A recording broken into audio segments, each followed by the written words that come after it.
大家好，我係杜文步，今日想同大家分享下。咁就如果你手上有中華汽車呢隻股票啊，股代號係26，咁啊而家咧就終於等到佢派息啦。咁另外咧，如果你手上仲揸住呢個股票咧，仲值唔值得持有咧？咁我今日就想同大家分享呢樣嘢，請大家一定要睇到最後。嗱，首先我哋嚟到港交所嘅披露易網站啦，咁我哋見到咧。呢排咧佢有兩份通告啊，一份通告咧就係9月6號發出嚟嘅，咁就係關於呢個中期息嘅通告啊。咁第二份通告咧就係9月13號發出嚟嘅，就係關於佢出售倫敦物業嘅交易。咁我哋詳細睇一睇呢兩份通告講啲咩啊。咁首先就係9月6號呢份通告咧，佢就話。就董事局欣然宣布啊，咁啊呢度咧有個錯別字啊，咁啊應該用咩部咧？就係應該用我杜文部嘅部啊嘛，啊咁啊希望呢間公司留意下啲年報主要文件咧，留意下啲錯別字咯。咁就係喺2024年嘅10月17號咧，就係派發呢個第二次嘅中期息啊，每股港幣就係3毫子。咁就如果你喺即係10月3號至到10月4號咧，你就記得要去過戶啊，否則嘅話咧就收唔到呢個股息啦。咁另外就係9月13號呢個通告係關於咩咧？啊，即係如果你有睇新聞咧，今日嘅新聞即係9月14號嘅新聞有講到啊，咁佢就係出售咗倫敦嘅物業啊。咁呢個物業咧就係賣咗俾另外一間公司啦，咁就代價咧就係4億7千萬左右嘅港幣啊，就賣咗俾另外一間公司。嗱，如果你係第一次嚟到我嘅頻道咧，我嘅頻道主要分享投資、理財、生活嘅有用知識，歡迎大家訂閱。睇到呢度咧，大家不妨俾個讚同埋訂閱埋啦，唔該晒。好啦，咁我哋詳細睇一睇啊，佢賣咗呢個物業咧，就係喺位於英國倫敦SW1 Petty France 嘅Albany House 啊，咁成個永久物權啊，就係包括咗佢嘅租約啊、分租約啊、其他佔有權啊，全部都賣晒俾人啊，咁就係。買方咧就係用咗呢個4700萬英鎊啊，即係等於呢個港紙4億7千萬嘅港紙啊。咁就而家咧就俾咗訂金就係10%啦，咁啊餘款咧就係90%，就係出售時完成支付啊。咁但係咧我查咗佢嗰個嘅通告入邊，佢又冇講到幾時完成交易啊。或者大家如果睇到咧，請喺留言區嗰度評論下啊。咁佢呢個咧就係如果賣咗個之後咧，咁就佢可以收到就大概即係14億港紙嘅收益啦。咁另外咧就佢就話，而運用該出售嘅部分所得嘅款項咧，就向呢個股東派發特別股息啊。即係呢個非常之高興啦，咁啊申報下，即係本人係持有中華汽車啊一部分嘅即係股票嘅啊，即係我買得唔係好多嘅啫。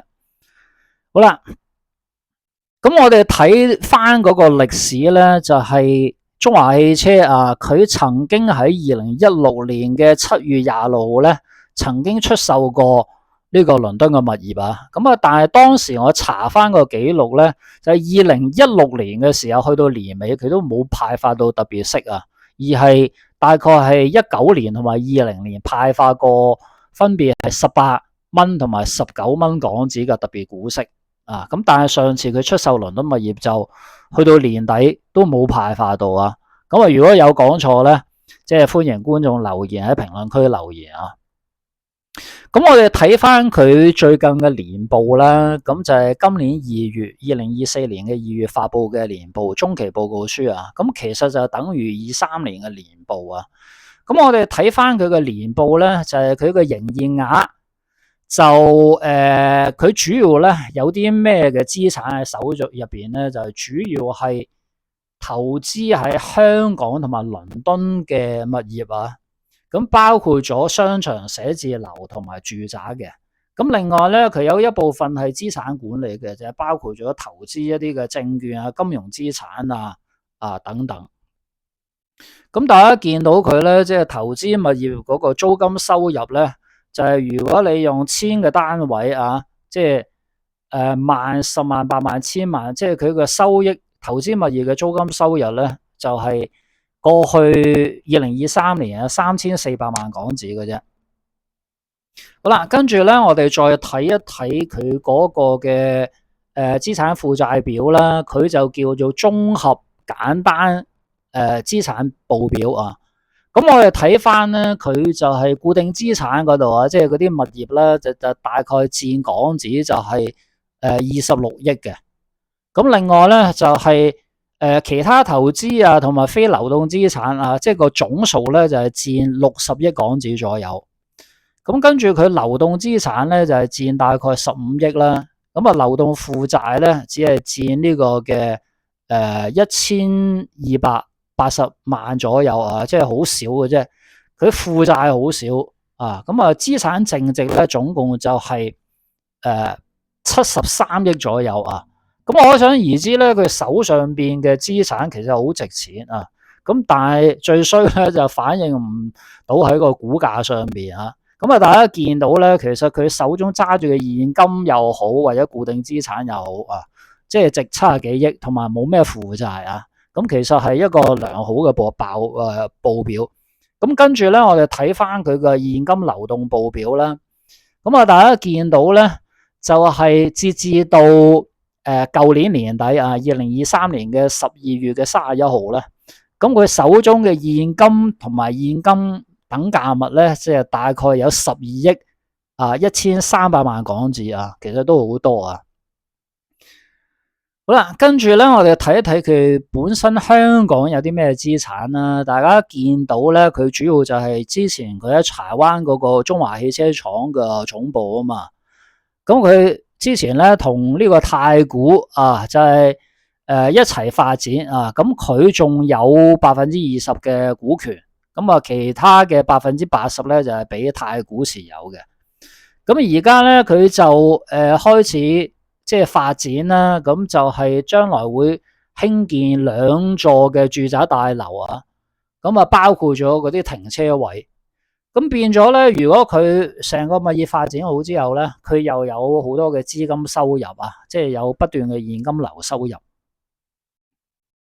好啦，另外港島區除咗柴灣嘅之前嘅中華巴士汽車廠之外咧，仲有 South Island Place 啊，咁啊呢度咧就係甲級寫字樓啦。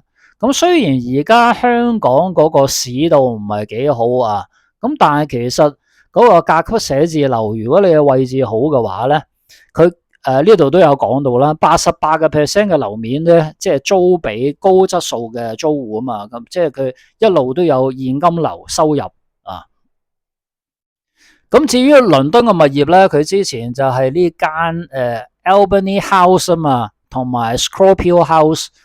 咁頭先我哋講咗啦，佢喺2024年9月13號，即係呢兩日咧就公布咗，就係賣咗呢個 Albany House 啊。咁但係佢仍然持有 Scorpio House 嘅。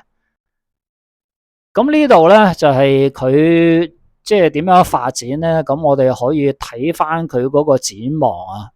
咁佢就話咧，展望未來啊，即係柴灣呢個地段嗰個發展重建咧，就係取得良好嘅進展啦。咁佢就話會尋求機會為股東增值啊，即係變相而言，言下之意就係當然你啲股價要升，同埋你要派股息俾啲小股東先得噶嘛，係咪？好啦，至於呢個嘅到底啊，即係你如果手中仲持有中華巴士代號26咧，咁你仲值唔值得持有咧？大家見到佢嗰個股價咧，由最高120幾蚊啊，跌到而家差唔多49蚊啊，即係跌咗腰斬啦，腰斬都唔止啦。咁到底點樣揀咧？咁我就會擺喺嗰個Patreon 嗰度啊，同大家分享。最後做翻個免責聲明啊！呢個片純粹係娛樂教育用途，唔係任何嘅建議啊。上述嘅資料可能隨住相關公司調整而變動，請大家自行查證翻啊。咁你嘅支持就係我個頻道支持營運落去嘅最大動力。希望大家點讚、轉發、訂閱、打開小鈴鐺，下次我出新片，大家會第一時間收到通知。我哋下次見，拜拜。